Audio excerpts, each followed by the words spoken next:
आदरणीय दर्शकबिन नमस्कार, म सुदर्शन आचार्य। हामी लकडाउन प्रभावमा छौँ र जसरी नेपाल सरकारले लकडाउनको घोषणा गर्यो त्यसको लामो समय बितिरहँदा स्थानीय तहले यसलाई के कसरी व्यवस्थापन गरेका छन्। विशेषतः पछिल्लो समयमा तराईका क्षेत्रहरू र काठमाडौँका उपत्यकाभित्र काठमाडौँ र भक्तपुरमा कोरोना सङ्क्रमणका बिरामीहरू देखा परिसकेपछि यहाँको अवस्था के छ र खास गरी स्थानीय तहमा जहाँ कोरोना सङ्क्रमित देखिएको छ रूपन्देही, कपिलवस्तु, पर्सा लगायतका क्षेत्रहरूको अवस्था के छ, त्यहाँका स्थानीय तहले कसरी यसलाई व्यवस्थित बनाउन के कस्ता भूमिका खेलिरहेका छन्, त्यहाँ स्वास्थ्य जाँचका कुराहरू कतिको प्रभावकारी रूपमा अगाडि बढिरहेको छ भन्ने यावत विषय र प्रसङ्गमा आधारित रहेर हामी विभिन्न स्थानीय तहका प्रमुखहरूसँग कुराकानी गर्नेछौँ। दर्शकबिन, पछिल्लो समयमा हेर्दा नेपालमा 245 जना व्यक्तिहरूमा कोरोना भाइरसको सङ्क्रमण देखा परेको छ, जसमध्ये 35 जना व्यक्तिहरू निको भएर घर फर्किसकेको अवस्था छ।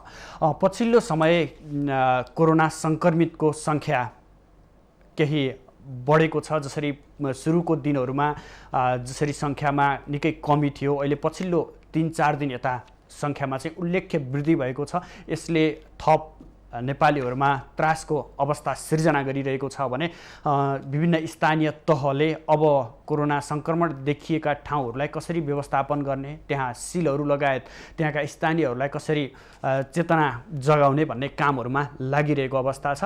दर्शकबिन, यिनै सेरोफेरो र पेरिफेरीमा रहेर हामी विभिन्न स्थानीय तह र हाम्रा संवाददाताहरूसँग जोडिएर कुराकानी गर्ने प्रयास गरिरहेका छौँ। यतिखेर हामी रूपन्देहीतर्फ लाग्न चाहन्छौँ, जहाँबाट हाम्रा सहकर्मी सत्यनारायण महानन्दर प्रत्यक्ष रूपमा जोडिनु भएको छ। सत्यजी। हजुर सुदर्शनजी। हजुर, पछिल्लो समय रूपन्देहीमा जुन कोरोना सङ्क्रमणका बिरामीहरूको सङ्ख्या दिनौँ जसो बढिरहेको छ, अहिले त्यहाँको समग्र अवस्था के छ, यो बारेमा जानकारी दिनुहोस् न। पक्कै पनि सुदर्शनजी, अहिले जुन यो हिजो मात्रै फेरि 12 जना कोरोनाका सङ्क्रमित रूपन्देहीमा थपियो, त्यसले गर्दा पनि जनमानसमा अलिकता त्रास बढेको अवस्था छ अहिले।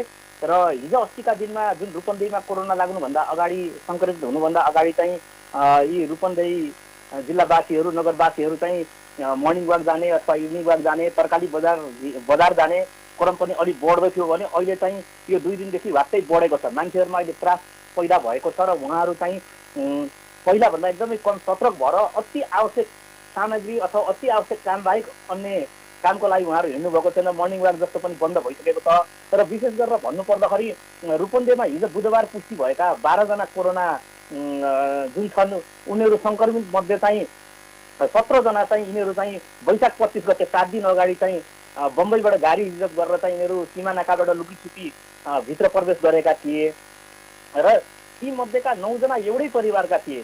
गैंडावार गाउँपालिका वडा नम्बर 2 जोगडाका हुन्। उनीहरू चाहिँ त्यहाँबाट आएका 17 जना एकैचोटि सिधै गएर चाहिँ क्वारेन्टाइनमा बसेका थिए। त्यहाँको स्थानीय क्वारेन्टाइन जुन जोगडा माविमा थियो र तिनीहरू आएका सँगै 17 जना मध्ये 9 जना एउटै परिवारलाई कोरोना सङ्क्रमण पुष्टि भएको थियो भने 1 जना उनीहरूसँगै आएका अर्का पुरुष पनि थिए। यसरी चाहिँ त्यहाँ भारतको बम्बईबाट आएको उनीहरू आएका थिए भने मैले चाहिँ त्यो यो रिपोर्ट आइसकेपछि हिजो पनि गैंडवा गाउँपालिकाका गाउँपालिकाका अध्यक्षजीसँग सम्पर्क गर्ने कोसिस गरेको थिएँ। उहाँसँग हिजो सम्पर्क हुन सकेन र आज चाहिँ मैले बिहान मात्रै उहाँसँग सम्पर्क गरेको थिएँ, बच्चुलाल केवटजीसँग, र मैले उहाँसँग जानकारी लिने प्रयास गरेँ त्यहाँको के कस्तो अवस्था छ भन्दा अहिले उनीहरूको अवस्था सामान्य छ। यिनीहरूलाई अब आइसोलेसन हस्पिटलमा पठाउने तयारीमा छौँ र चाहिँ यहाँ अहिले त्यो गैंडवा गाउँपालिकाको समग्र अवस्था कस्तो छ, कतिवटा क्वारेन्टाइन छ भनेर मैले सोद्धाखेरि उहाँले के भन्नुभयो भने मलाई क्वारेन्टाइन चाहिँ त्यहाँ अब सूर्यपुरा माविमा 6 जना राखिएको छ। अनि त्यसै गरी गैंडवा गाउँपालिका नवदुर्गा भवानीमा पनि 4 जना राखिएको छ। यसै गरी अब टोटल त्यहाँ क्वारेन्टाइनमा चाहिँ 150 जना जति छ। क्रम अझ यो सङ्क्रमित र उताबाट चाहिँ आउने जुन बोर्डर पार गरेर आउने, लुकीछुपी रूपमा आउने को सङ्ख्या बढ्ने भएको भएर अब सिद्ध लुम्बिनी बोर्डिङमा पनि हामीले चाहिँ बनाउने तयारीमा छौँ भनेर उहाँले हामीलाई जानकारी दिनुभएको छ। र प्रत्येक क्वारेन्टाइनमा चाहिँ 2 जना स्वास्थ्यकर्मी रहेको पनि उहाँले मलाई जानकारी दिनुभएको थियो।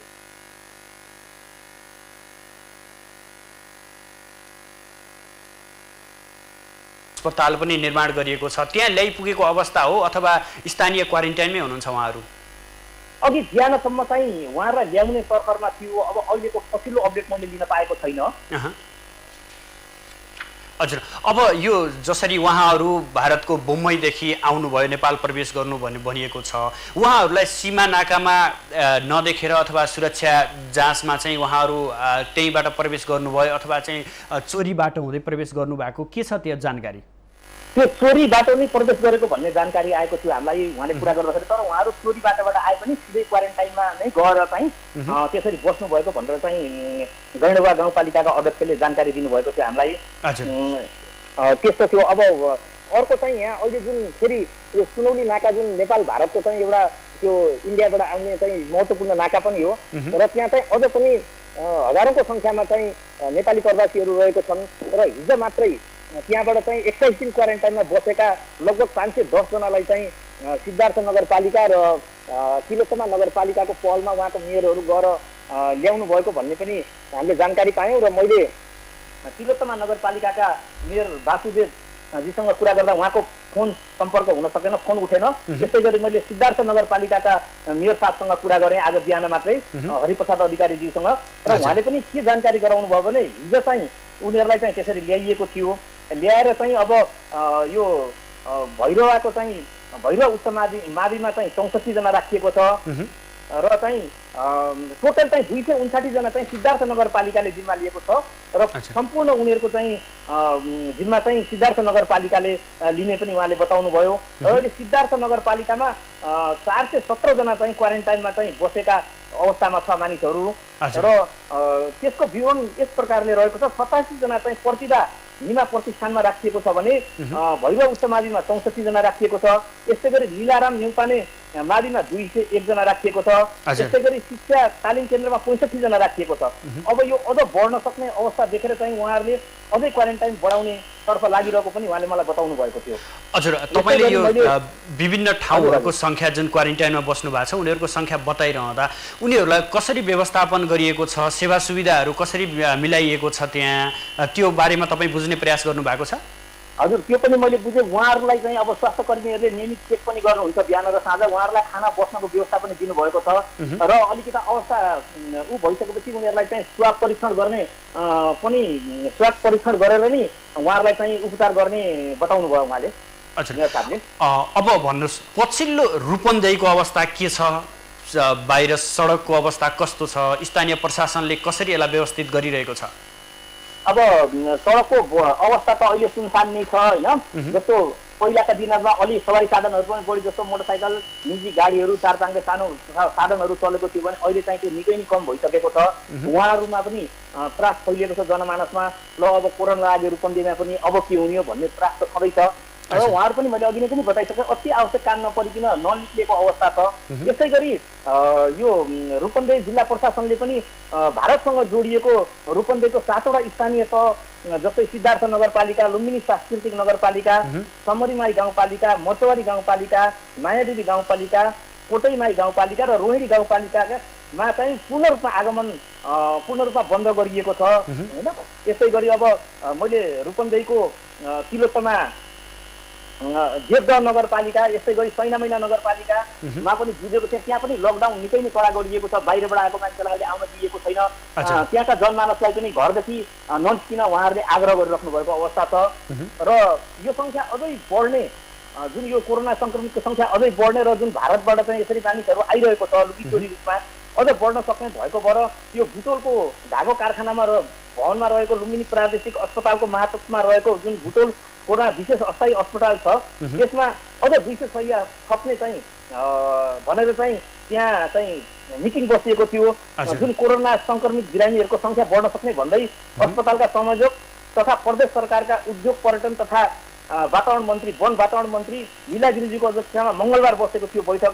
त्यसमा 200 शैय्याको चाहिँ थप्ने निर्णय गरेको छ। उहाँले निर्देशन पनि दिइसक्नु भएको थियो र मैले बिहान मात्रै उहाँलाई मन्त्रीज्यूलाई सम्पर्क गरेको थिएँ लीला गिरिज्यूलाई र उहाँसँग कुराकानी हुँदाखेरि उहाँले चाहिँ मैले निर्देशन दिइसकेको छु अब यसलाई चाहिँ हामी सामानहरू खरिद गरेर यसलाई छिटोभन्दा छिटो बनाउँछौँ भन्नुभएको पनि थियो र मैले बिरामीहरूको अवस्था कस्तो छ र अब स्वाब परीक्षणको लागि किटहरूको अवस्था के कस्तो छ हामीसँग कति छ स्टक भनेर सोद्धाखेरि उहाँले के भन्नुभयो भने अहिले हामीसँग जम्मा 500 मात्रै किट रहेको छ र हामी छिटै नै यसलाई अझ मगाउँछौँ भन्ने कुरा पनि उहाँले जानकारी गराउनु भएको थियो। हजुर, जसरी अब आजदेखि एक जिल्लाबाट अर्को जिल्लामा प्रवेश रोक भनेर जसरी गृह मन्त्रालयले परिपत्र गरेको अवस्था पनि छ, अब रूपन्देहीबाट विशेष गरेर सिद्धार्थ राजमार्ग र पूर्व पश्चिम राजमार्गको केन्द्रको रूपमा पनि रहेको छ बुटोल। अब यहाँबाट सवारी साधनहरू कसरी बाहिरिएका छन्, प्रशासनले कसरी यसलाई व्यवस्थित गरिरहेको छ? अहिले चाहिँ खासै रूपमा भन्नुपर्दाखेरि सवारी साधनहरूलाई आउन पनि दिएको छैन, जान पनि दिएको छैन। अति आवश्यक जस्तो पास छ, अति आवश्यक सामान बोक्ने उनीहरूको पनि पास चेक गरेर पास छ कि छैन हेरेर मात्रै छोड्ने अवस्था छ। सुरक्षाकर्मीहरू चेकपोस्टमा रोडमा बस्नु भएको अवस्था छ। उहाँहरूले त्यति गाडी चलेको छैन, तर पनि जुन सरसफाइका गाडी भयो, दुधका गाडीहरू भयो, त्यो पनि नगरपालिकाले एउटा टाइम तोकेको छ। त्यो टाइममा मात्रै उहाँहरू चाहिँ प्रवेश गरिराख्नु भएको छ। अन्य अवस्थामा चाहिँ उहाँहरूले पनि प्रवेश गर्न दिनुभएको अवस्था छैन। हजुर, जस्तो स्थानीय जति पनि स्थानीयहरू हुनुहुन्छ उहाँलाई अति आवश्यक वस्तुहरू जो खरिद गर्नुपर्ने बिहान बेलुकाको छाक टार्दाखेरि आवश्यक पर्ने चिजहरू छ त्यो बजारबाट ल्याउनु पर्ने हुन्छ, त्यसको लागि के समय निर्धारण गरिएको छ अथवा कसरी व्यवस्थापन गरेर मिलाइएको छ? पक्कै पनि सुदर्शनजी, अहिले भन्नुपर्दा बुटोल उपमहानगरपालिकाले चाहिँ बिहान 7 बजेदेखि 9 बजेसम्म दुध सामग्री र यस्तै गरी बिहान 9 बजेदेखि 2 बजेसम्म चाहिँ खाद्यान्न सामग्री, फलफुल, तरकारी, अन्य खाद्यान्न सामग्रीहरूको लागि समय तोकेको छ भने त्यसपछि दिउँसो 4 बजेदेखि 7 बजेसम्म चाहिँ तपाईँको दुग्धजन्य सामग्री बेच्न दिएको अवस्था छ। त्यही अनुसार नै जनमानसहरू त्यसरी निस्किराख्नु भएको छ र अति आवश्यक नभइकन जनमानसहरू पनि ननिस्किनु भएको अवस्था छ र अहिले जुन मेडिकलहरू छ, स्वास्थ्य शाखा हस्पिटलहरू छ, त्यो चाहिँ 24 घण्टा खुल्ला गर्न दिएको छ। हुन्छ सत्यनारायणजी, समग्रमा रूपन्देहीको अवस्थाबारे जानकारी गराइदिनु भयो, यसको लागि धेरै धेरै धन्यवाद। हस्, यहाँलाई पनि धन्यवाद।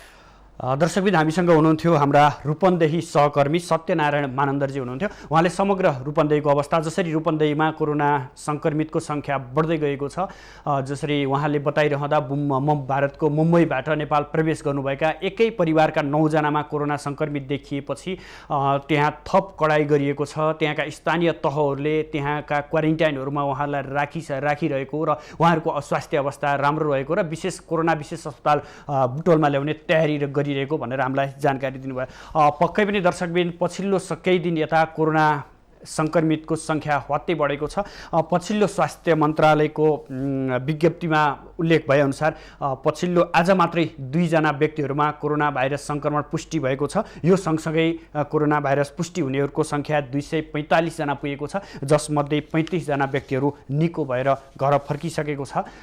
जसमध्ये आज फेला पर्ने 2 जनामा 1 जना काठमाडौँ र अर्को 1 जना कपिलवस्तुका नागरिक रहेको भनेर समेत जानकारी गराइएको छ। यसै गरी जुन कपिलवस्तुको 6 वर्षीय बालिकामा कोरोना सङ्क्रमण पुष्टि भएको भनिएको छ र उनी त्रिवी शिक्षण अस्पताल महाराजगञ्जमा केही दिन अगाडि भर्ना भएको र त्यहाँ उहाँलाई कोरोना पुष्टि भए सँगसँगै उपचारमा संलग्न विभिन्न चिकित्सक, नर्स लगायत 38 जनालाई क्वारेन्टाइनमा राखिएको भनेर बताइएको छ।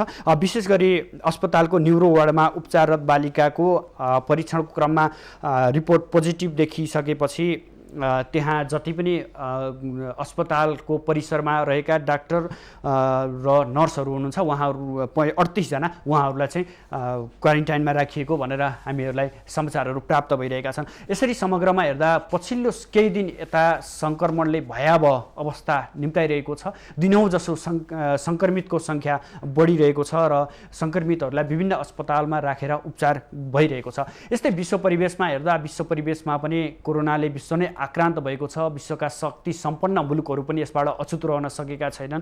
अहिलेसम्म पछिल्लो समयसम्म विश्व स्वास्थ्य सङ्गठनको प्रतिवेदन अनुसार 44,30,167 जना व्यक्तिहरूमा कोरोना भाइरस सङ्क्रमण पुष्टि भइरहँदा 2,98,183 जना व्यक्तिहरूले ज्यान गुमाइसकेको अवस्था छ। त्यस्तै गरी 16,61,505 जना व्यक्तिहरू उपचारपछि निको भएर घर फर्किसकेको अवस्था छ। दर्शकबिन हामी विभिन्न स्थानीय तह र त्यहाँ कोरोना सङ्क्रमण नियन्त्रणको लागि भइरहेका प्रयासको बारेमा बुझ्ने प्रयास गरिरहेका छौँ। यतिखेर हामी कपिलवस्तुतर्फ लाग्न चाहन्छौँ। कपिलवस्तुको बुद्धभूमि नगरपालिकाका प्रमुख केशव कुमार श्रेष्ठ यतिखेर हाम्रो प्रत्यक्ष टेलिफोन सम्पर्कमा हुनुहुन्छ। केशवजी हो? हजुर हजुर हजुर, पछिल्लो अवस्था के छ जहाँ कोरोना सङ्क्रमित देखिएको थियो 2 दिन अगाडि तपाईँको बुद्धभूमि नगरपालिकामा, त्यसपछि त्यहाँको समग्र अवस्था के छ, त्यसलाई व्यवस्थापन गर्न के कुराहरू अप्नाइरहनु भएको छ? यो हाम्रो कपिलवस्तुको बुद्धभूमि नगरपालिकामा हामीले एउटा क्वारेन्टाइन बनाएका थियौँ। त्यो क्वारेन्टाइनमा हाम्रो 225 जना जति छिमेकी भारत राष्ट्रबाट आएका हुनुहुन्थ्यो। त्यसमध्ये हामीले 125 जनाको 27 गते पिसिआर गरेर हामी पठाएका थियौँ। त्यसको रिपोर्ट आउँदै गर्दाखेरि 4 जनालाई सङ्क्रमण देखियो, पोजिटिभ देखिएको हुनाले उहाँहरूलाई तत्कालै हामीले बुटोलमा रहेको कोरोना हस्पिटलमा उपचारको लागि पठाएका छौँ। र अरू अहिलेसम्म पनि 16 जनाको रिपोर्ट नआएको हुनाले 125 जना मध्ये पनि अझै क्वारेन्टाइनमा उहाँहरू हुनुहुन्छ। र अहिले हामीले जब पोजिटिभ देखिसकेपछि प्रत्येक वार्डमा 10वटा वार्ड छन्, 10वटै वार्डमा हामीले क्वारेन्टाइन स्थापना गरेर समिति वार्डको नगर वडावासीहरू समेत क्वारेन्टाइनमा बस्ने व्यवस्था मिलाउने र बस्ने व्यवस्था मिलाउँदै गर्दाखेरि खाजा खाना समेतको नगरपालिकाबाट व्यवस्थापन गरिरहेको अवस्था छ। उहाँहरूलाई बिस्ताराको व्यवस्थापन, झुलको व्यवस्थापन, पानीको व्यवस्थापन यी आदि इत्यादि कुराहरूको व्यवस्थापन गरेर हामीले अहिले त्यही व्यवस्थापन क्रममै हामी रहेका छौँ। हजुर, जसरी 4 जनामा पोजिटिभ देखिएको थियो, उहाँहरू कहाँदेखि आउनु भएको थियो, उहाँहरूको अवस्था कस्तो छ? उहाँ 4 जना पोजिटिभ देखिएकोमा उहाँ भारतको भिवन्डी भन्ने ठाउँबाट आउनुभएको रहेछ। हजुर, र आउँदै गर्दाखेरि उहाँहरूलाई यहाँ कुनै त्यस्तो असहज थिएन भन्नुहुन्छ। उहाँहरूले एकैछिन पिसिआर गरेर जाँदै गर्दाखेरि पोजिटिभ भएर आउँदा मात्रै उहाँहरूलाई जानकारी हुँदाखेरि आफै उहाँहरू एकदमै नतमस्तक बन्नु भएको छ र उहाँहरूलाई उपचार गर्दै गर्दा पनि अहिले सामान्य भएको मैले जानकारी पाएको छु। र उहाँहरू कतिपय घरमै नगइकन सिधै आउनुभएको छ। उहाँहरूलाई सोद्धाखेरि गाउँमा आएर पनि बाहिरै बसेर बाहिरैबाट साधनको व्यवस्था गरेर सिधै क्वारेन्टाइनमा आएको अवस्था छ। एकजना चाहिँ कहिले आउनु भएको थियो भारतबाट, कहिले आउनु भएको थियो र कति दिन क्वारेन्टाइनमा बसिसकेपछि उहाँहरूमा पोजिटिभ देखिएको हो? एकजना 13 गते आउनु भएको छ भने अर्को जना 26 गते आउनु भएको छ। अच्छा, जसरी यो तपाईँले बताइरहनु भयो, अहिले क्वारेन्टाइनमा पनि केही व्यक्तिहरू हुनुहुन्छ भन्नुभएको छ, उहाँहरूको अवस्था के छ? क्वारेन्टाइन कसरी व्यवस्थित गरिरहनु भएको छ? अहिले क्वारेन्टाइन व्यवस्थापन गर्न पोजिटिभ नदेखिँदासम्म त एकदम सहज थियो, सबैको सहानुभूति थियो, सबैको सहयोग पनि हामीले पाएका थियौँ। जब पोजिटिभ देखिसकेपछि मान्छेमा हताश आइसक्यो, निराश आइसक्यो, सबैमा भएको वातावरण सिर्जना भएको छ र त्यसले गर्दाखेरि त्यहाँ सहयोगभन्दा असहयोग भइराखेको अवस्था पनि छ। तर पनि हामीले धैर्य धारण गरेर त्यसलाई बिस्तारै व्यवस्थापन गरेर उहाँहरूलाई खाना पानी आदि इत्यादि हामी पुर्याइरहेको अवस्था छ। ज्यादा कोही अगाडि जान चाहँदैन, अगाडि गएर सामान दिन सक्दैन, बहुत कष्टकर अवस्था हुँदै पनि बाध्यता छ हामीलाई कि हाम्रै नगरवासी भएका कारणले, हाम्रो मानवीयताको कारणले पनि हामीले उहाँहरूलाई सहयोग गर्नुपर्छ भनेर हामी जनप्रतिनिधि, राष्ट्रिय कर्मचारी मित्रहरू, हाम्रा दलीय प्रतिनिधिहरू, समाजसेवीहरू सबै त्यसरी खटेर लाएर व्यवस्थापन गरेको अवस्था छ। हजुर, जस्तो स्वास्थ्य सामग्रीहरू, पिपिईको कुराहरू हुन्छ, किटको कुराहरू हुन्छ, स्वास्थ्य कर्मीहरूको कुराहरू हुन्छ, त्यहाँ उपलब्धता कस्तो छ, कसरी व्यवस्थापन भएको छ यो पाटो? सुरुमा त्यो स्वास्थ्य सामग्रीलाई पनि धेरै असहज भयो, जटिल भयो र हामीले बजारमा पाउने गाह्रो भयो र मनोमानी किसिमको दर रेट पनि राखेर खरिद गर्ने अवस्था पनि सिर्जना भएको थियो र अत्तालिएको अवस्था थियो। स्वास्थ्यकर्मीहरू पनि विचलित भएको अवस्था थियो। तर क्रमशः हामीले स्वास्थ्य सामग्री नि उपलब्ध गराउन सक्यौँ र अहिले पिपी पनि हामीसँग छ, थर्मागन पनि हामीसँग छ, अन्य औषधि सामग्री नि व्यवस्थापन गरिसक्यो हुनाले अहिले त्यो स्वास्थ्य सामग्रीको लागि त्यस्तो असहज परिस्थिति छैन। हामीले सबै क्वारेन्टाइनमा पिपी पनि पुऱ्याएका छौँ, थर्मागन पनि पुऱ्याएका छौँ, आवश्यक पर्ने सेनिटाइजर भयो, साबुन भयो, सबै व्यवस्थापन गरेर अहिले चाहिँ स्वास्थ्य कर्मीहरूले सुचारू रूपबाट काम गरेको हुनुहुन्छ। हजुर, यो अवस्थामा जस्तै कोरोना सङ्क्रमित देखिएपछि त्यो टोल अथवा सम्बन्धित वरपरको मान्छेहरूमा एउटा मानसिक रूपमा तनाव पनि सिर्जना हुँदो रहेछ, मानसिक रूपमा चाहिँ मानिस कमजोर बन्ने अवस्था पनि छ। त्यसको बारेमा तपाईँहरूले केही सोच्नु भएको छ? उहाँहरूलाई केही मनोबल बढाउने कुराहरूमा केही उहाँहरूको मनोभावना बढाइदिने विषय कुराहरूलाई चाहिँ अगाडि बढाउनु भएको छ यो विषयलाई? एकदमै भय त्रासको वातावरण सिर्जना हुँदो रहेछ। त्यसमा हामी पनि साथमा छौँ र त्यसले गर्दा तनावको वातावरण सिर्जना अटोमेटिक बन्दै जाँदो रहेछ र हामी पनि तनावमै छौँ र तनाव हुँदै पनि हामीले के भन्ने गरिरहेका छौँ भने त्यहाँ सङ्क्रमण नभएको मान्छे, त्यहाँ नजोडिएको मान्छेलाई यो रोगले आक्रमण गर्न सक्दैन। त्यसले गर्दाखेरि सपोज यो लकडाउनको नियम पालन गरेर आफ्नो घरभित्र सुरक्षित बसिदिनु भयो भने यो रोगले कसैलाई पनि छुँदैन। यो घरभित्र छैन, बाहिरबाट आउने रोग हो। त्यसले बाहिरबाट आउने जस्तै भारत र अन्य राष्ट्रबाट आउने व्यक्तिहरूलाई सिधै क्वारेन्टाइनमा ल्याएर सम्पर्क गराउँछ, त्यहाँ राख्नुहोस् र आफू चाहिँ सुरक्षित भएर घरमा बस्नुहोस्। र यो पोजिटिभ देखिँदैमा मान्छे नेपालमा मान्छे मरेको पनि अहिलेसम्म रेकर्ड हामीले सुनेका छैनौँ। त्यसले गर्दाखेरि हामीसँग इम्युनिटी पावर छ, नेपालीहरूमा पचाउन सक्ने शक्ति छ। त्यसले गर्दाखेरि सबै पोजिटिभ भएका केसहरू पनि निको भएर घर फर्किरहेको तपाईँले समाचार सुन्नुभएको छ। त्यसले गर्दा त्यही आत्मबल बढाएर सबै यो सङ्घर्षमा लाग्नुपर्छ र यसलाई सङ्घर्षबाट सफलता हासिल गर्नुपर्छ र यसलाई न्यूनीकरण गर्नुपर्छ भनेर हामीले सब वडावासी नगरवासी र हाम्रो जनप्रतिनिधि राष्ट्रिय अन्य गर्ने गरेका छौँ। हजुर श्रेष्ठज्यू, तपाईँले यसो बताइरहँदा त्यहाँ राहत वितरणको कुराहरू पनि गर्नुभएको छ। अहिलेसम्म कति घर परिवारलाई राहत वितरण गर्नुभयो र त्यहाँ बजेट व्यवस्थापन कसरी गरिरहनु भएको छ? अहिलेसम्म हामीले राहतको लागि हामीले सुरुको उसमा हामीले लकडाउन 11 गते चैत 11 गते भइसकेपछि हामीले तत्कालै 75,000 को फन्ड खडा गरेर खाता हामी करको व्यवस्थापन कोष हामीले खडा गऱ्यौँ 75 लाख हो। र त्यसपछि अन्य सहयोगी संस्थाहरूसँग पनि सहयोग माग्दै गर्दाखेरि हामीले 85 लाख पुर्याउन सक्यौँ। र पहिलो लटमा हामीले प्रत्येक वार्डबाट हामीले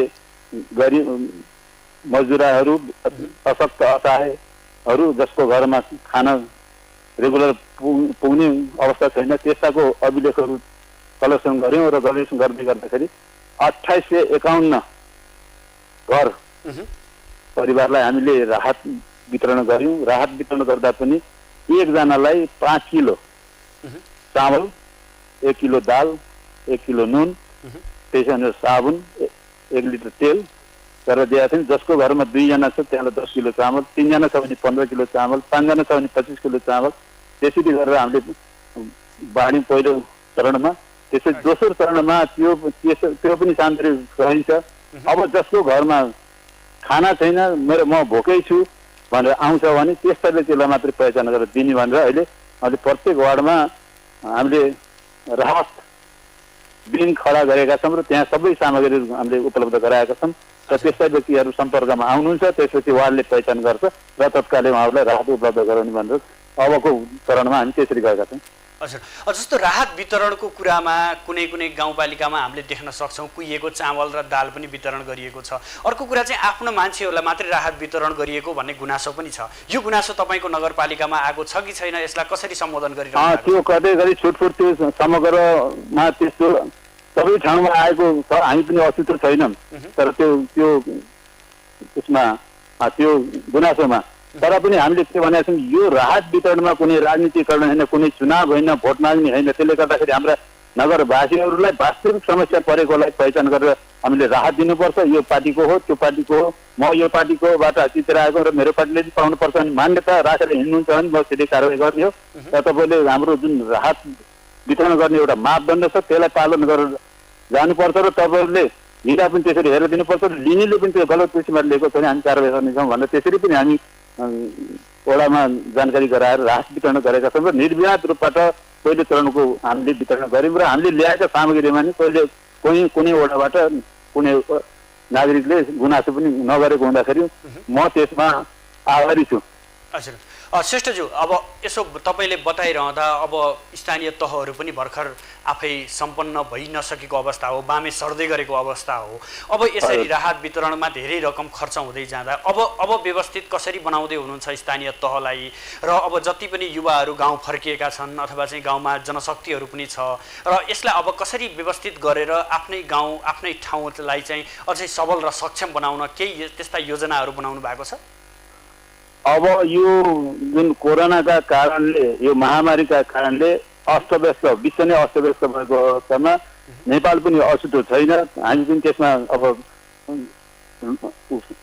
गोल मोडलमा परिसकेका छौँ, भौमरीमा परिसकेका छौँ। त्यसले गर्दाखेरि अब यसबाट मुक्त हुनु पर्यो। मुक्त भइसकेपछि त्यसपछि हाम्रा आवश्यकताहरूलाई पहिचान गरेर हाम्रा यो नगरवासीलाई कृषिमा आधारित आत्मनिर्भर बनाउनको लागि अबको कार्यक्रम हामीले आउने आगामी वर्षको बजेटलाई त्यसरी प्राथमिकता दिएर हामी गर्छौँ। र अब विदेशबाट फर्केर आउने युवाहरूको लागि पनि कृषिको यहाँ उद्यमीको लागि भैँसी पालन, बाख्रा पालन, गाई पालन, दुध उत्पादन र दुधमा आत्मनिर्भर गर्ने, मासुमा आत्मनिर्भर गर्ने गरेर त्यसरी हामीले कार्यक्रम लाने सोच बनाएका छौँ। र यो अहिलेको वातावरणलाई अलिकति सहज बन्दै गयो भने तिनी कार्यक्रमहरूलाई हामीले प्रायोरिटीमा राखेर काम गर्ने सोच बनाएका छौँ। हुन्छ श्रेष्ठज्यू, समग्रमा आफ्नो बुद्ध भूमि नगरपालिकाको बारेमा जानकारी गराइदिनु भयो। विशेष गरी कोरोना सङ्क्रमित देखिसकेपछि त्यहाँको माहौल कसरी छ, कस्तो छ र कसरी व्यवस्थित गरिरहनु भएको छ भन्ने जानकारी गराइदिनु भयो। यसको लागि धेरै धेरै धन्यवाद। मलाई पनि यस्तो विषम परिस्थितिमा पनि काठमाडौँमा रहेर पनि यो बुद्ध भूमिलाई सम्झेर यहाँको गतिविधि बुझ्ने जुन एउटा इच्छा जाहेर गर्नुभयो र यसमा म पनि संलग्न हुन पाएँ र मैले आफ्ना नगरपालिकाको विषयमा अहिलेसम्म भइरहेका कामहरूको जानकारी गराउन पाउँदा म आफैमा गौरवान्वित छु। त्यसले गर्दाखेरि यो हाम्रा मिडियाका साथीहरूलाई पनि नगरवासीको तर्फबाट र मेरो व्यक्तिगत तर्फबाट पनि आभार व्यक्त गर्छु, धन्यवाद दिन्छु। आगामी दिनमा पनि यसै गरेर सम्पर्क र समन्वय गरेर यहाँ भएका कुराहरू काम कुराहरूलाई अवगत गराउनेछु भन्दै तपाईँहरूलाई धन्यवाद दिन चाहन्छु। दर्शकबिन, हामीसँग हुनुहुन्थ्यो कपिल वस्तुको बुद्ध भूमि नगरपालिकाका प्रमुख केशव कुमार श्रेष्ठ, जहाँ केही दिन अगाडि मात्रै 4 जना व्यक्तिहरूमा कोरोना भाइरस पोजिटिभ देखिएको थियो। त्यसपछिको त्यहाँको अवस्था के छ, उहाँहरूलाई कहाँ राखिएको छ, उहाँहरूको स्वास्थ्य अवस्था कस्तो छ र अन्य आइसोलेसन वार्डहरूको अवस्था के छ, त्यहाँनिर जति पनि क्वारेन्टाइनहरूमा हुनुहुन्छ उहाँहरूलाई कसरी व्यवस्थित गरिरहनु भएको छ, लगायत त्यहाँ राहत वितरण प्रक्रिया के कसरी भइरहेको छ भन्ने विषय र प्रसङ्गमा आधारित रहेर हामी उहाँसँग कुराकानी गऱ्यौँ।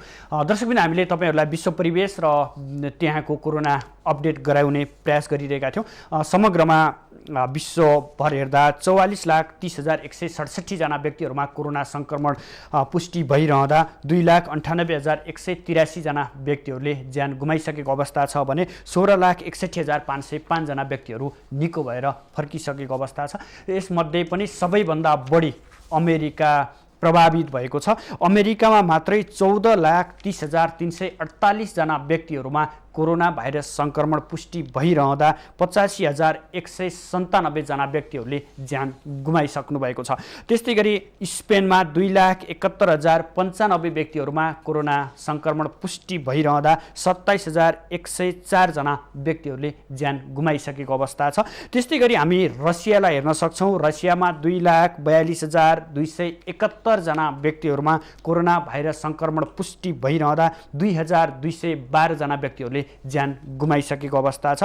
त्यस्तै गरी इटालीमा 2,22,104 जना व्यक्तिहरूमा कोरोना भाइरस सङ्क्रमण पुष्टि भइरहँदा 31,106 जना व्यक्तिहरूले ज्यान गुमाएको अवस्था छ। त्यस्तै गरी फ्रान्समा 1,78,060 जना व्यक्तिहरूमा कोरोना भाइरस सङ्क्रमण पुष्टि भइरहँदा 27,074 जना व्यक्तिहरूले ज्यान गुमाइसकेको अवस्था छ। त्यस्तै गरी जर्मनीलाई हेरौँ। जर्मनीमा 1,74,098 जना व्यक्तिहरूमा कोरोना भाइरस सङ्क्रमण पुष्टि भइरहँदा 7,861 जना व्यक्तिहरूले ज्यान गुमाएको अवस्था छ। त्यस्तै गरी इरानमा 1,12,725 जना व्यक्तिहरूमा कोरोना भाइरस पुष्टि भइसकेको छ भने 6,783 जना व्यक्तिहरूले ज्यान गुमाइसकेको अवस्था छ। त्यस्तै गरी हाम्रो छिमेकी देश भारतलाई हेऱ्यौँ भने त्यहाँ 78,194 जना व्यक्तिहरूमा कोरोना भाइरस सङ्क्रमण पुष्टि भइरहँदा 2,551 जना व्यक्तिहरूले ज्यान गुमाइसकेको अवस्था छ। त्यस्तै अर्को उत्तरी छिमेकी देश चीनलाई हेर्ने हो भने 82,929 जना व्यक्तिहरूमा कोरोना भाइरस सङ्क्रमण पुष्टि भइरहँदा 4,633 जना व्यक्तिहरूले ज्यान गुमाइसकेको अवस्था छ। त्यस्तै गरी पोल्यान्डमा 17,204 जना व्यक्तिहरूमा कोरोना भाइरस सङ्क्रमण पुष्टि भइरहँदा 861 जना व्यक्तिहरूले ज्यान गुमाइसकेको अवस्था छ। त्यस्तै गरी हामी जापानलाई हेर्न सक्छौँ, जहाँ नेपालीहरूको सङ्ख्या उल्लेख्य छ। त्यहाँ 16,049 जना व्यक्तिहरूमा कोरोना भाइरसको सङ्क्रमण पुष्टि भइरहँदा 688 जना व्यक्तिहरूले ज्यान गुमाइसकेको अवस्था छ। त्यस्तै गरी अस्ट्रेलियातर्फ 15,997 जना व्यक्तिहरूमा कोरोना भाइरस सङ्क्रमण पुष्टि भइरहँदा 624 जना व्यक्तिहरूले ज्यान गुमाइसकेको अवस्था छ। त्यस्तै गरी साउथ अफ्रिकामा 12,074 जना व्यक्तिहरूमा कोरोना भाइरस सङ्क्रमण पुष्टि भइरहँदा 219 जना व्यक्तिहरूले ज्यान गुमाइसकेको अवस्था छ। त्यस्तै गरी नेपालीहरूको गन्तव्य रहेको अर्को मुलुक युएई अथवा दुबई भन्छौँ, दुबईमा 20,386 जना व्यक्तिहरूमा कोरोना भाइरस सङ्क्रमण पुष्टि भइरहँदा 206 जना व्यक्तिहरूले ज्यान गुमाइसकेको अवस्था छ।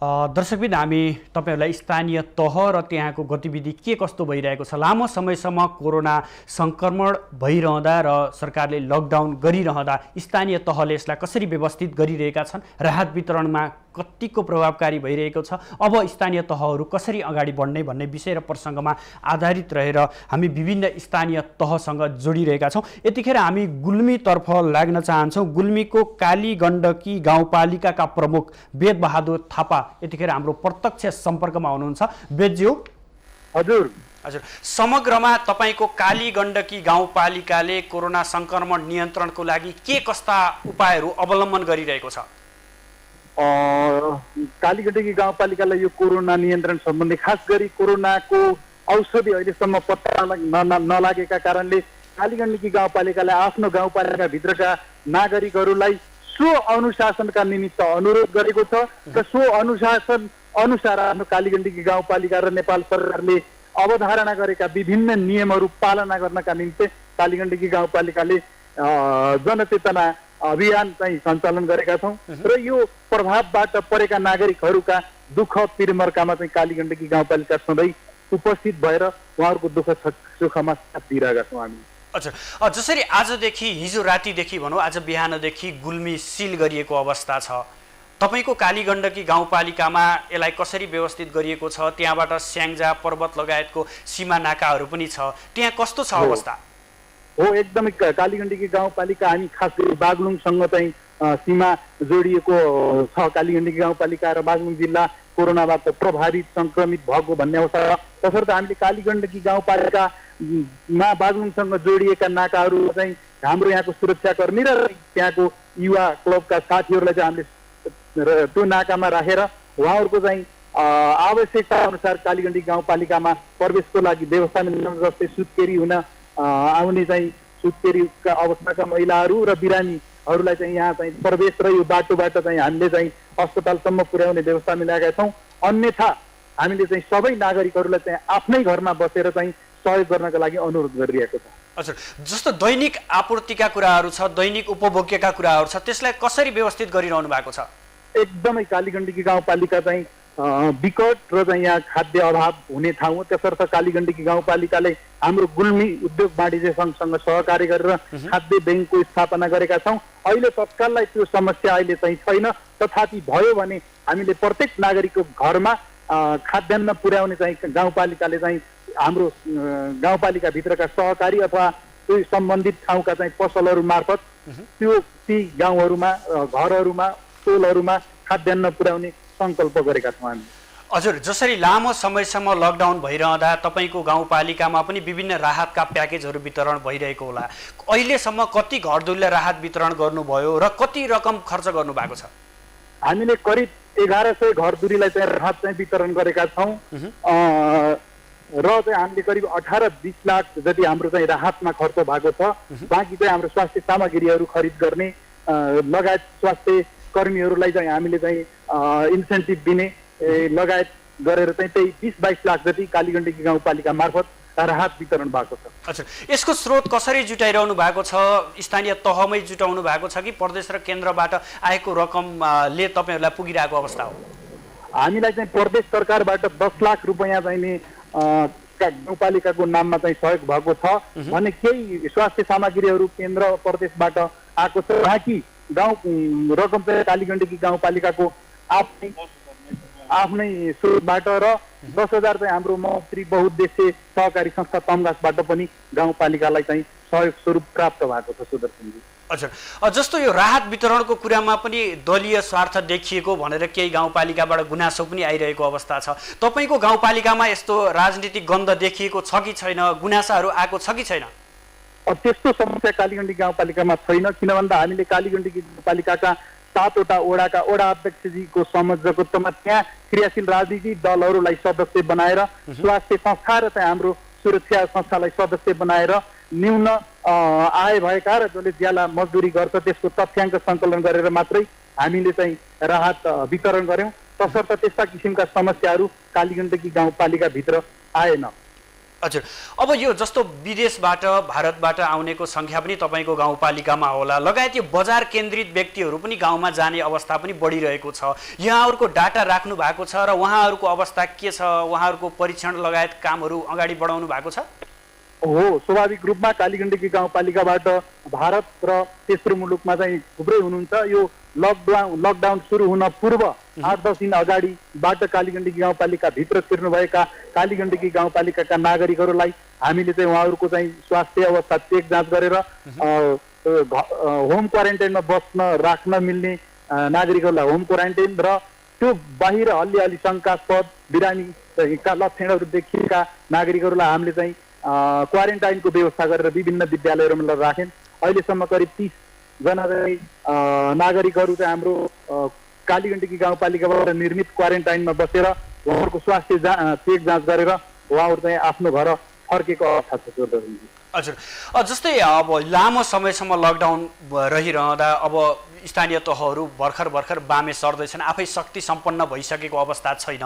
यो बेलामा चाहिँ जति सहरबाट युवा शक्तिहरू गाउँमा प्रवेश गरेको छ, विदेशबाट अब यसपछि जस्तो लकडाउन सकिएपछि विदेशबाट युवा शक्ति पनि गाउँमा प्रवेश गर्छ।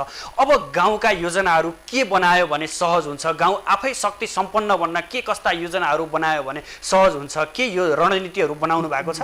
हो अवश्य जी सुदर्शनजी, हामीले चाहिँ कालीगण्डकी गाउँपालिका भित्रमा देश बाहिरबाट आउनुहुने युवा साथी छ, तथापि देशभित्रै रहेर काठमाडौँ, बुटोल लगायतका विभिन्न ठाउँमा बसेर चाहिँ गाउँमा आउनुभएका युवा साथीहरूलाई अहिले विभिन्न योजनाहरूमा चाहिँ आबद्ध बनाएर ती योजनाहरूमा चाहिँ उहाँहरूले चाहिँ स्वस्फूर्त रूपमा चाहिँ आफ्नो योजनामा चाहिँ काम गरिराख्नु भएको छ र सँगै आगामी चाहिँ बजेट बनाउने बेलामा हामीले उत्पादनसँग चाहिँ जोडेर उहाँहरूलाई चाहिँ उत्पादनमुखी क्रियाकलापहरूमा चाहिँ अगाडि बढाउने लक्ष्य चाहिँ कालीगण्डकी गाउँपालिकाले ल्याएको छ। हिजो मात्रै हाम्रो गाउँ कार्यपालिकाको बैठक बस्यौँ र त्यस्ता किसिमका कार्य योजनाहरूलाई अगाडि बढाउने गरी प्रत्येक वडाबाट योजना सङ्कलन गर्न त्यसरी सङ्कलन गर्ने भनेर हामीले प्रत्येक वडालाई चाहिँ निर्देशन दिइसकेका छौँ।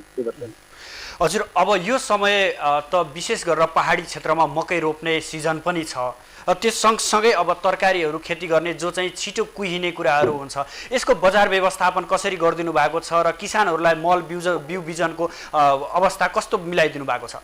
कालीगण्डकी गाउँपालिकामा त्यस्तो मलको समस्या छैन। हामी कहाँ चाहिँ अर्ग्यानिक मल को पर्याप्त मात्रामा चाहिँ छ। तसर्थ अरू हामीले चाहिँ रासायनिक मलहरू खरिद गर्नुपर्ने अवस्था छैन।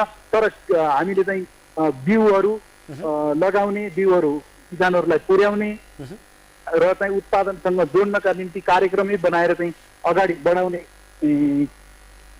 कार्यमा चाहिँ हामी चाहिँ लागिरहेका छौँ। अच्छा, जस्तो सङ्घीय सरकारमा बजेट अधिवेशन अहिले चलिरहेको छ, यसमा छलफलहरू पनि चलिरहेको छ। अब स्थानीय तहको एउटा अपेक्षा के हुन सक्छ? यो गरिदियो भने स्थानीय तहहरू बलिया हुन्छ, सङ्घीय सरकारले यो गरिदियोस् भन्ने एउटा अपेक्षा हुन्छ नि स्थानीय तहहरूलाई। स्थानीय तहले तपाईँहरूले चाहिँ सङ्घीय सरकारसँग हामीलाई यो गरिदियो भने, स्थानीय तहलाई यो गरिदियो भने अझ हामी शक्ति सम्पन्न हुन सक्छौँ, हामी आफै आत्मनिर्भर हुन सक्छौँ भन्ने केही कुराहरू छ? किन नहुनु, स्वाभाविक रूपमा त्यो छ। हामी स्थानीय तहमा अहिले पर्याप्त मात्रामा चाहिने जनशक्तिको चाहिँ अभाव छैन, पर्याप्त मात्रामा जनशक्ति छ। ती जनशक्तिहरूलाई चाहिँ उत्पादनसँग जोड्न सक्यौँ र हामीले चाहिँ उत्पादन गऱ्यौँ भने अब कसैमाथि भर पर्ने अवस्थाको अन्त्य हुन्छ। तसर्थ सङ्घीय सरकारले अब बजेट निर्माण गर्दा कृषिसँग जोडेर युवाहरूलाई चाहिँ त्यो उत्पादनसँग जोड्न सकिने किसिमका चाहिँ बजेट चाहिँ ल्यायो र चाहिँ स्थानीय तहलाई प्रयोग गर्यो भने पक्कै पनि भविष्यमा चाहिँ उत्पादन गरेर चाहिँ अरूको भर पर्ने अवस्थाबाट मुक्त हुने कुरामा चाहिँ हामी आशावादी छौँ। हुन्छ बेदज्यू, समग्रमा आफ्नो गाउँपालिकाको अवस्थाको बारेमा जानकारी गराइदिनु भयो, यसको लागि धेरै धेरै धन्यवाद। धन्यवाद सुदर्शनजी, तपाईँले चाहिँ यो समय उपलब्ध गराएर तपाईँको टेलिभिजन मार्फत मलाई चाहिँ आफ्ना कुरा राख्ने मौका दिनु, त्यसका लागि तपाईँको टेलिभिजनलाई पनि म हार्दिक धन्यवाद दिन चाहन्छु। दर्शकबिन, हामीसँग हुनुहुन्थ्यो गुल्मीको काली गण्डकी गाउँपालिकाका प्रमुख वेद बहादुर थापा। उहाँले समग्रमा आफ्नो व्यवस्था, स्थानीय तहको व्यवस्थापन र विशेष गरी अब गाउँ फर्केका व्यक्तिहरूलाई अथवा गाउँ फर्केका युवाहरूलाई कसरी स्थापित गर्ने, आफ्नै गाउँमा कसरी उत्पादनका क्षेत्रहरू अगाडि बढाउने भन्ने विषय र प्रसङ्गमा आधारित रहेर आफ्ना भनाइहरू राखिदिनु भएको छ। दर्शकबिन, पक्कै पनि स्थानीय तहले यतिखेर राहत वितरण गर्दै गर्दा उनीहरूको स्रोत साधनहरू आफैमा शक्ति सम्पन्न नभइसकेको अवस्थामा विभिन्न ठाउँबाट जुटाएर गरिरहेको अवस्थामा चाहिँ अब कसरी अगाडि जानुपर्छ स्थानीय तह, अब कसरी बलियो बन्ने स्थानीय तह र सङ्घीय सरकारबाट के अपेक्षा हुनसक्छ भन्ने विषय प्रसङ्ग र विशेष गरेर कोरोना सङ्क्रमित व्यक्तिहरू भेटिएको स्थानीय तहसँग आधारित रहेर त्यहाँका प्रमुखहरूसँग हामी कुराकानी गर्ने प्रयास गरिरहेका छौँ र विभिन्न नगरपालिका र गाउँपालिकाका प्रमुखहरूसँग हामी जोडिएर प्रत्यक्ष रूपमा कुराकानी गरिरहेका छौँ। दर्शकबिन, हामी विभिन्न स्थानीय तह र त्यहाँको अवस्थाको बारेमा जानकारी गराइरहेका छौँ। पक्कै पनि दर्शकबिन, केही दिन यता नेपालमा पनि कोरोना सङ्क्रमितको दर बढिरहेको छ।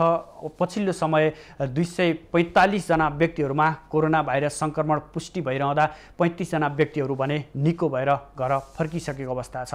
दर्शकबिन, हामी तपाईँहरूलाई विभिन्न स्थानीय तहको र त्यहाँको पछिल्लो अवस्था के छ र कोरोना सङ्क्रमण नियन्त्रणको लागि स्थानीय तहले के कस्तो भूमिका खेलिरहेका छन् भन्ने विषय र प्रसङ्गमा आधारित रहेर विभिन्न स्थानीय तहसँग जोडिएर कुराकानी गरिरहेका छौँ। हामी निरन्तर कोरोना अपडेट र यसको अवस्थाको बारेमा जानकारी गराउने नै छौँ। अहिले भने पालो भएको छ विश्रामको।